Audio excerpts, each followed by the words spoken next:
அன்பார்ந்த சகோதர சகோதரிகளே, இன்றைக்கி நம்ம வீடியோவில் என்ன பார்க்க போகிறோம் அப்படின்னு சொன்னாக்கா, கிட்ட ஜுக்கி மிஷின் வந்து பழைய மிஷின் ஒன்று இருக்குது. இது வந்து இந்த மிஷின் பார்த்திங்கன்னா நான் ஃபஸ்ட்டு வாங்கின மிஷினு, அதுவும் செகண்ட்ஸில் தான் நான் வாங்கினேன். ஸோ இந்த மிஷின் பார்த்திங்கன்னா என்கிட்ட ஒரு 15 வருஷமாக நான் வந்து இந்த ரன் பண்ணுறேன். இந்த மிஷினு பக்கா original machine, made in Japan இது. இந்த மிஷின் பார்த்திங்கன்னா ரொம்ப பழசாகிடுச்சு. பெயிண்டெல்லாம் பார்த்திங்கன்னா எந்த அளவுக்கு எடுத்துக்கிச்சு பாருங்கள். நான் வாங்கும்போது ஓரளவுக்கு பெயிண்டிங் இருந்துச்சு, புது மிஷின் மாதிரி. இப்போ எந்த அளவுக்கு பார்த்திங்கன்னா தேய்மானமாக இருக்கு பாருங்கள். இப்போ இந்த பெயிண்டிங்லாம் வந்துட்டு சுரண்டிட்டு நம்ம புது பெயிண்டிங் வந்து நம்ம பண்ண போகிறோம். ரொம்ப ஈஸியான மெத்தடில், ரொம்ப செலவு வந்து கம்மியில் நம்ம வந்து புது மிஷின் நம்ம வந்துட்டு மாற்ற போகிறோம்.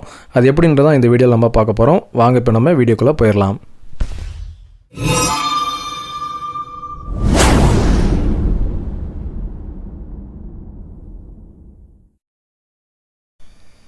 இப்போ நம்ம பெயிண்ட் அடிக்கிறதுக்கு முன்னாடி மிஷினில் இருக்கக்கூடிய அந்த பெயிண்ட், அதாவது ஒரிஜினல் பெயிண்ட் இருக்கு இல்லைங்களா, அதை நம்ம எல்லாம் சுரண்டி எடுத்துருவோம். ஏன்னா அங்கங்கே வந்து திட்டாக இருக்கு இல்லைங்களா, அதெல்லாம் சுரண்டி எடுத்துகிட்டு ஃப்ரெஷ்ஷாக நம்ம வந்து பெயிண்ட் அடிக்கணும். அதனால் நல்லா வந்து சுரண்டி எடுத்துக்கிறேன். இது வந்து ஒரிஜினல் பெயிண்ட்ன்றதால ரொம்ப ஹார்டாக இருக்குது எடுக்கிறதுக்கு. அதனால் நம்ம வந்து ஒரு கட்டுற மாதிரி வச்சு நல்லா இந்த மாதிரி சுரண்டி எடுக்கிறோம். அந்த பெயிண்ட் ஃபுல்லாக எடுத்த பிறகு இந்த மாதிரி வந்துட்டு உப்புத்தாள் இருக்கு இல்லைங்களா, அந்த உப்புத்தாளால் நைஸாக வந்து நல்லா தேய்க்கணும். உப்புத்தாளே பார்த்திங்கன்னா 2 விதமாக இருக்குது. ஒன்று வந்து நைஸ் இருக்குது, ஒன்று வந்து ஹார்டு இருக்குது. ஃபஸ்ட்டு ஹார்டால் நம்ம நல்லா சுரண்டி எடுத்துகிட்டு அதுக்கப்புறம் நைஸாக இருக்கக்கூடிய உப்புத்தாளால் நல்லா சாஃப்டாக இந்த மாதிரி வந்து தேய்ச்சி நல்லா க்ளீன் பண்ணிக்கணும். இப்போ பார்த்திங்கன்னா என் பொண்ணு வந்து ஹெல்ப் பண்ணுறாங்க எனக்கு. அப்போ ரொம்ப நேரமாக வந்து தொடச்சிட்ருக்கிறேன் அப்படின்றத பார்த்துட்டு கை வலிக்குதுன்னு சொல்லி என் பொண்ணும் இப்போ என்ன பண்ணுறாங்கன்னா மிஷின் வந்து எனக்கு க்ளீன் பண்ணி கொடுக்குறாங்க.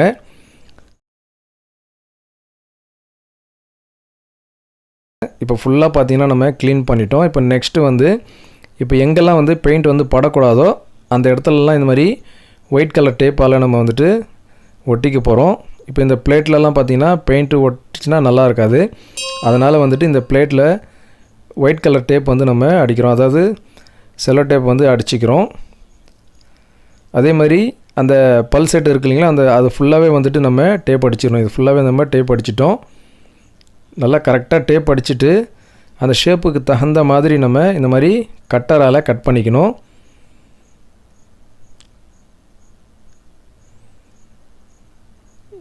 இப்போ இந்த எக்ஸஸாக இருக்கிற இந்த பீசஸ்லாம் எடுத்துருவோம். கரெக்டாக அந்த பிளேட்டுக்கு ஷேப்புக்கு தகுந்த மாதிரி மட்டும் நம்ம வந்து டேப் அடிச்சிக்கணும். அதே மாதிரி எங்கெல்லாம் வந்து பெயிண்ட் வந்து படக்கூடாதோ அந்த இடத்துலலாம் இந்த மாதிரி டேப் அடித்து ஒட்டிடணும். இப்போ நம்ம பல் செட்டு பிளேட்லேயும் சைடில் வரக்கூடிய அந்த ஓப்பன் பிளேட்லேயும் நம்ம வந்து ஃபுல்லாக டேப் அடிச்சுட்டு சரி பண்ணிட்டோம். நல்லா இந்த மாதிரி கட் பண்ணி சரி பண்ணிவிடுங்க, பிசுறு இல்லாமல். இப்போ நெக்ஸ்ட்டு பார்த்திங்கன்னா முக்கியமாக இதுதான் வந்துட்டு மிஷினுடைய பிராண்டே. இதுதான் பார்த்திங்கன்னா நம்பர், மிஷினுடைய மாடல் நம்பர் இது DTL 888 மேட் இன் ஜப்பான். இது வந்து ஒரிஜினல் மிஷினில் இப்படி தான் இருக்கும் மாடல் நம்பர். இதுலேயும் நம்ம வந்து டேப் அடிச்சிக்கலாம்.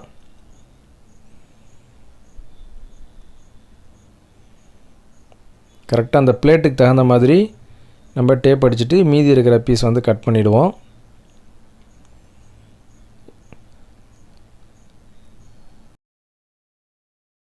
இப்போ நெக்ஸ்ட்டு பார்த்திங்கன்னா நம்ம காட்டன் எடுத்துக்கலாம். இந்த காட்டன் எதுக்குன்னு சொன்னாக்கா, நம்ம பெயிண்ட் அடிக்கும்பொழுது தேவையில்லாத ஹோல்ஸில் பெயிண்ட் உள்ளே போயிடும். அதனால் வந்து இந்த மாதிரி காட்டனில் அந்த ஹோல்ஸ்லலாம் பார்த்திங்கன்னா இந்த மாதிரி காட்டனை வந்து இன்சர்ட் பண்ணிட்டோன்னு சொன்னாக்கா பெயிண்ட் வந்து உள்ளே போகாது.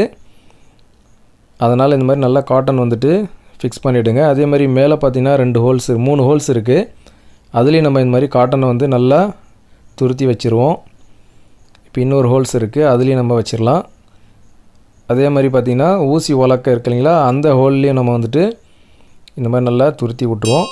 இப்போ நெக்ஸ்ட்டு பார்த்திங்கன்னா இந்த கை செட்டு வரும் இல்லைங்களா, அந்த கேப்பை வந்துட்டு நம்ம ஃபில் பண்ணிட்டோம் காட்டன் வச்சு. அப்புறம் அந்த கை செட்டில் பார்த்திங்கன்னா ஒயிட் கலர் டேப் வந்து நம்ம சுற்றிட்டோம். அதனால் பெயிண்ட் அடித்தா ஒன்றும் பிரச்சனை இல்லை நமக்கு. கரெக்டாக அந்த மாதிரி நல்லா ஃபினிஷிங் பண்ணிக்கணும். அவ்வளோதாங்க. இப்போ நம்ம ஃபுல்லாக வந்துட்டு ஹோல்ஸ்லலாம் காட்டன் வச்சு நம்ம இன்சர்ட் பண்ணிட்டோம். இப்போ நெக்ஸ்ட்டு வந்துட்டு பெயிண்ட் வந்து அடிச்சிடலாம். பெயிண்ட் அடிக்கிறதுக்கு நான் வந்து ஸ்ப்ரே பெயிண்ட் எடுத்துருக்கிறேன். இப்போ இந்த ஸ்ப்ரே பெயிண்ட் பார்த்திங்கன்னு சொன்னால் பிளாக் கலரும் சில்வர் கலர் நம்ம வந்து வாங்கியிருக்கிறோம். இதோட ரேஞ்செலாம் பார்த்திங்கன்னா 130லேருந்து 140 வரைக்கும் கிடைக்குது. நான் வந்து 130 ருபீஸ்லேயே வாங்கியிருக்கிறேன். அதாவது 130 ரூபாயில கிடைக்குது. நான் வந்து Black கலரும் மிஷினில் அடிக்கிறதுக்கு சில்வர் கலரும் நான் வந்து எடுத்துருக்கிறேன். Black கலர் வந்து பார்த்திங்கன்னா வீலில் அடிக்கிறதுக்கும், சில்வர் கலர் பார்த்திங்கன்னா ஃபுல்லாக மிஷினில் வந்துட்டு நம்ம அடிக்க போகிறோம். இப்போ எப்படி அடிக்கலாம் அப்படின்றத பார்க்கலாம். இப்போ நம்ம பெயிண்ட் அடிச்சிக்கலாம். ஒன்றும் இல்லை, நல்லா நம்ம வந்து அந்த ஸ்ப்ரே பெயிண்ட் வந்து நல்லா குலுக்கி விட்டுட்டு அதுக்கப்புறம் இந்த மாதிரி நம்ம அப்படியே ஸ்ப்ரே பண்ணணும். இந்த மாதிரி பண்ணிங்கன்னா உங்களுக்கு வந்து ஃபினிஷிங்காக இருக்கும், பார்க்குறது நல்லா ஷைனிங்காக இருக்கும் பார்க்குறதுக்கும். அடிச்சுக்கிட்டே ஒரே இடத்துல அடிச்சிங்கன்னு சொன்னாக்கா உங்களுக்கு வந்துட்டு அப்படியே மொத்தமாக இருக்கும். அந்த மாதிரி இல்லாமல் இந்த மாதிரி அப்படியே கண்டினியூவாக நீங்கள் ப்ரெஷர் பண்ணிகிட்டே இருக்கணும். ப்ரெஷர் பண்ணிங்கன்னா அதுக்கு தகுந்த மாதிரி உங்களுக்கு ஸ்ப்ரே பெயிண்ட் வந்து அப்ளை ஆகும். இப்போ ஃபுல்லாக வந்து நம்ம இந்த மாதிரி எங்கெல்லாம் வந்து நம்ம ஸ்ப்ரே பெயிண்ட் அடிக்கணுமோ அங்கெல்லாம் அடிச்சிக்கலாம். நம்ம ஆல்ரெடி பார்த்திங்கன்னா எங்கெல்லாம் ஸ்ப்ரே பெயிண்ட் ஒட்டக்கூடாதோ அந்த இடத்துல நம்ம டேப் வச்சு ஒட்டிட்டோம். அதே மாதிரி காட்டன் யூஸ் பண்ணியிருக்கிறோம். அதனால் பயப்படாமல் நம்ம வந்து ஸ்ப்ரே பண்ணலாம். அதே மாதிரி பார்த்திங்கன்னா நீங்கள் இந்த மெஷின் வைக்கிறதுக்கு முன்னாடி கீழே வந்து நியூஸ் பேப்பர் போட்டுங்க. அந்த மாதிரி இருந்துச்சுன்னு சொன்னாக்கா நம்ம நியூஸ் பேப்பர் போட்டுக்கணும். நியூஸ் பேப்பர் போட்டுக்கிட்டோன்னு சொன்னாக்கா உங்களுக்கு வந்து தரையிலலாம் வந்து பெயிண்ட் வந்து ஒட்டாது. அதனால் நியூஸ் பேப்பர் போட்டுங்க. போட்டுட்டு ஃபுல்லாக வந்து இந்த மாதிரி நம்ம ஸ்ப்ரே பெயிண்ட் வந்து அடிச்சிக்கணும். இப்போ நெக்ஸ்ட்டு பார்த்திங்கன்னா நம்ம வீலில் வந்துட்டு Black கலர் வந்து அடிச்சிட்டோம். அது சைடில் வரக்கூடிய வீலில் பார்த்திங்கன்னா Black கலர் பெயிண்ட் வந்து அடிச்சிருக்கிறோம். அதுக்கப்புறம் பார்த்திங்கன்னா மெஷினுடைய அந்த பட்டறையிலலாம் பார்த்திங்கன்னா நம்ம Black கலர் வந்து யூஸ் பண்ணிக்கலாம். இல்லை வேறு எதுக்காகணும் நம்ம வந்துட்டு Black பெயிண்ட் வந்து யூஸ் பண்ணிக்கலாம். இப்போ ஃபுல்லாக வந்து பார்த்திங்கன்னா மெஷினில் ஃபுல்லாக வந்து பெயிண்டிங் பண்ணிட்டோம். இப்போ இந்த மாதிரி பெயிண்டிங் பண்ண பிறகு நல்லா காய விட்டுறணும். சீக்கிரமாக காஞ்சிரும் இந்த பெயிண்ட் பொறுத்தளவுக்கு. இருந்தாலும் கொஞ்சம் காய விட்டுருங்க. காய விட்டுட்டு இப்போ நெக்ஸ்ட்டு நம்ம என்ன செய்யணும்னா எங்கெல்லாம் வந்துட்டு நம்ம காட்டன் வச்சு இன்சர்ட் பண்ணோமோ அந்த காட்டன்லாம் எடுத்துடலாம். இதை பாருங்கள், இங்கேயே நம்ம காட்டன் வச்சோம், அதுக்கப்புறம் இந்த இடத்துல காட்டன் வச்சோம், அதெல்லாம் வந்து எடுத்துடலாம்.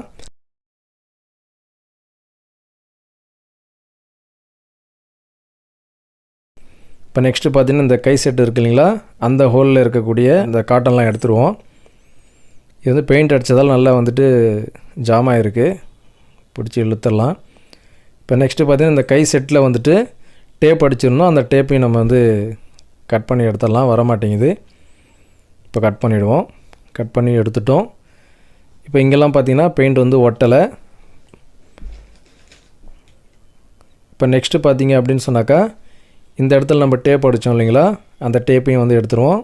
அதாவது சைடு பிளேட்டும் அந்த பல் செட்டு பிளேட்டு எல்லாமே வந்துட்டு எடுத்துடலாம். நம்ம கரெக்டாக டேப் அடித்தா தான் ஃபினிஷிங்காக வரும் நமக்கு. நம்ம கரெக்டாக டேப் அடித்ததால் இப்போ பாருங்கள் பக்கா ஃபினிஷிங்காக வந்துருச்சு பாருங்கள். பெயிண்ட் வந்து நல்லா காய விடுங்க, அப்போ தான் வந்துட்டு நல்லாயிருக்கும். உடனே நீங்கள் யூஸ் பண்ணிங்கன்னாக்கா உங்களுக்கு வந்து கிராக் விழுந்துடும். அப்புறம் நெக்ஸ்ட்டு இந்த பிளேட்டில் எடுத்துடலாம். இது வந்து பார்த்திங்கன்னா மிஷினுடைய மாடல்.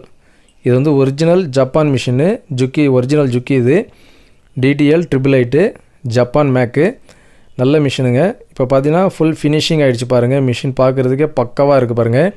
எப்படி இருந்த மிஷினை எப்படி மாற்றிட்டோம். ரொம்ப சிம்பிளான செலவு தான். மொத்தத்துக்கே பார்த்திங்கன்னா ஒரு 280 ரூபா தான் வந்து செலவாயிருக்கு. பெயிண்ட் பார்த்திங்கன்னா 260, அப்புறம் உப்புத்தாள் இது ஒரு 20, மொத்தமே பார்த்திங்கன்னா 280 ரூபா தான் வந்துட்டு செலவாச்சு. எவ்வளோ பக்கா ஃபினிஷிங்காக புது மிஷின் மாதிரி ஆகிடுச்சு பாருங்கள். இதில் வந்து இப்போ நம்ம ஸ்டிக்கர் அடித்து ஒட்டிட்டோன்னு சொன்னாக்கா மிஷின் புது மிஷின் மாதிரி தெரியும். இந்த மாதிரி உங்கள்கிட்டையும் பழைய மிஷின் இருந்துச்சுன்னா நீங்களும் இந்த மாதிரி குறைஞ்ச செலவில் உங்கள் பழைய மிஷினை புது மிஷினாக நீங்களும் வந்து மாற்றிக்கலாம். சரி நேயர்களே, இந்த வீடியோ உங்களுக்கு பிடிச்சிருக்குன்னு நினைக்கிறேன். இந்த வீடியோ பிடிச்சிருந்தால் லைக் பண்ணுங்கள், ஷேர் பண்ணுங்கள். நம்ம சேனலை இது வரைக்கும் நீங்கள் சப்ஸ்கிரைப் பண்ணலைன்னா சப்ஸ்கிரைப் பண்ணிங்க. கூடவே பக்கத்தில் இருக்கக்கூடிய பெல் ஐக்கனை ப்ரெஸ் பண்ணி ஆல்ல செட் பண்ணிட்டீங்கன்னா நான் போடக்கூடிய வீடியோஸ்லாம் உங்களுக்கு நோட்டிஃபிகேஷனாக வரும்.